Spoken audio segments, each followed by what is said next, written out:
नाशिकच्या पोलीस अकादमीत दीक्षांत सोहळा आता सुरू आहे। पोलीस उपनिरीक्षकांच्या 124व्या तुकडीचा दीक्षांत समारंभ पार पडतोय। नाशिकचे जिल्हा न्यायाधीश श्रीचंद जगमलामी यांची प्रमुख उपस्थिती आहे। नाशिकच्या पोलीस अकादमीमधल्या दीक्षांत सोहळ्याची ही दृश्य आहेत। पोलीस उपनिरीक्षकांच्या 124व्या तुकडीचा हा दीक्षांत समारोह होतोय। या सोहळ्याला प्रमुख उपस्थिती आहे नाशिकचे जिल्हा न्यायाधीश श्रीचंद जगमलामी यांची। याबद्दल आणखी माहिती घेऊ आपले प्रतिनिधी चंदन पुजाधिकारी यांच्याकडून। चंदन, खरं तर नाशिकच्या पोलीस अकादमीमध्ये 124व्या दीक्षांत सोहळ्याचं आयोजन जे आहे ते या ठिकाणी करण्यात आलेलं आहे।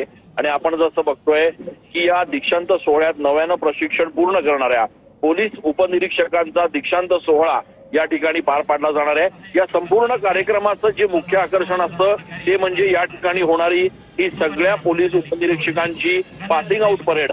आपण बघतोय की या पासिंग आउट परेडला हे सगळे प्रशिक्षणार्थी पोलीस जे आहेत, जे उपनिरीक्षक म्हणून आता पदभार स्वीकारणार आहेत, ते कौशल्य आणि शिस्त याचा कशा पद्धतीनं प्रात्यक्षिक या परेडमध्ये दाखवत आहेत।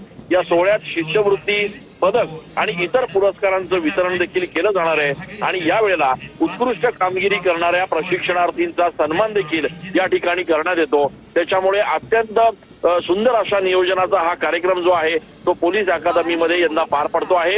हे प्रशिक्षणार्थी जे आहेत ते आपलं प्रशिक्षण पूर्ण करून आता पोलीस दलामध्ये भरती होणार आहेत, सेवा आपली सुरू करणार आहेत आणि त्यामुळे त्यांचे पालक देखील मोठ्या संख्येनं त्यांचं कौतुक बघण्यासाठी या ठिकाणी उपस्थित असल्याचं बघायला मिळत आहे।